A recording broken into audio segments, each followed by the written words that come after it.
आते खास कर कन्हैया पे उनका सीधा आरोप रहता है हमेशा कि ये टुकड़े टुकड़े गैंग, जबकि ये आरोप सिद्ध साबित नहीं हुआ है। तो इस पे आपको क्या लगता है कि ये बीजेपी कहीं डर गई है या फिर कि कोई और अलग बात है? नमस्कार जी। 10 साल के अंदर पहली बार ऐसा हुआ है कि कोई प्रधानमंत्री मोदी जी ने नॉर्थ ईस्ट की तरफ अपना रुख किया है और नॉर्थ ईस्ट में आए हैं, वो भी चुनावों के दौरान, जब उनको तिवारी जी हारते हुए नजर आए। अगर वो आते तो अप्रिशिएबल होते। अगर पहले आते इलेक्शन से, कोई काम करने के लिए आते, कोई उद्घाटन करने आते, कोई सड़क के लिए काम करने आते, कोई ऐसी योजना लेकर आते जिसके लिए पब्लिक उनके लिए खुश होती, पब्लिक को जिससे बेनिफिट मिलता, ऐसे कोई काम करे नहीं। रही बात जो टुकड़े टुकड़े XYZ जो भी बयानों के लिए बातें हो रही हैं, सुप्रीम कोर्ट से बड़ा ना तो मैं हूँ ना कोई और है। सुप्रीम कोर्ट ने क्लियर कह दिया है जो बयानों के ऊपर, जो बयान कन्हैया जी के ऊपर एलिगेशन के तौर पर लगाए गए हैं, वो बयान झूठे हैं, मैनिपुलेटेड हैं। जब सुप्रीम कोर्ट ने वो सारी चीज़ें कह दी हैं, सुप्रीम कोर्ट ने क्लियर कह दिया वो वीडियो नकली है, तो उसके बाद उस चीज़ पे क्वेश्चन पूछना या कन्हैया जी को ब्लेम करना उस चीज़ पे बेकार है। अभी अब आप जस्ट पीछे मनोज तिवारी का भी, उनका भी जनसभा है। अभी जैसे यहाँ पे कन्हैया का इनको कुर्सी हटा दिया गया, यहाँ से मंच हटा दिया गया। 2 बजे हमने सारा स्टेज भी लगवा दिया था, कुर्सियाँ भी लगवा दी थी, हमने फुल तैयारी करी थी कि ताकि लोग आए, क्योंकि हमें पता था समर्थन बहुत ज़्यादा है। हमने बहुत मेहनत करी है, कन्हैया जी को बहुत ज़्यादा लोग अप्रिशिएट कर रहे हैं, समर्थन दे रहे हैं, तो लोग आएंगे, हमने फुली उसके लिए तैयारी करी थी।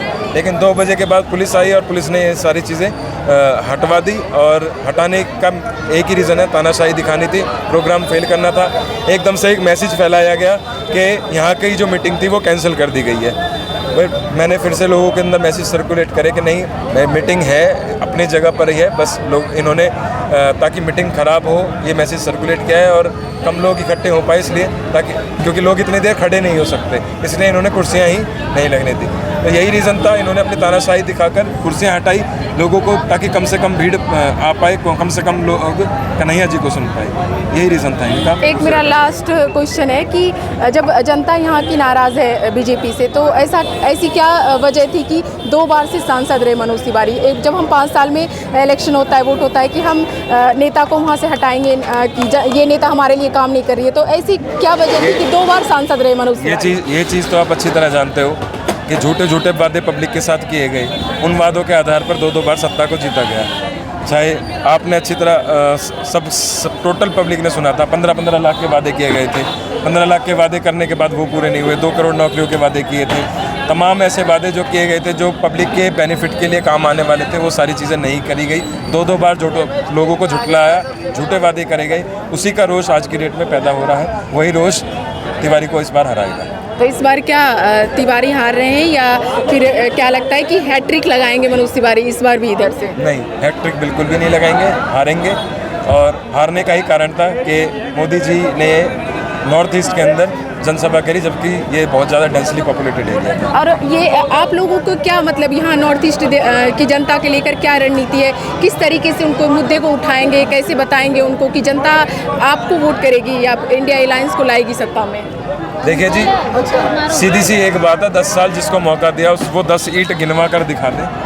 हमारी बुराड़ी विधानसभा पर्टिकुलरली, हमारा झड़ौदा वार्ड पर्टिकुलरली, 10 ईंटें झड़ौदा के अंदर, बुराड़ी विधानसभा के अंदर विद प्रूफ गिन के दिखा दे, जो 10 साल हमारे भाजपा के मनोज तिवारी रहे हैं। वो 10 साल छोटा समय नहीं होता है। अगर कोई इंसान काम करना चाहे तो बहुत सारा काम कर सकता है, लेकिन उनकी नियति काम करने की नहीं थी। ना काम करने की वजह से लोगों को भ्रमित करते रहे। अब सिर्फ इलेक्शन के टाइम पे क्यों नज़र आ रहे हैं? इलेक्शन से पहले कहाँ थे?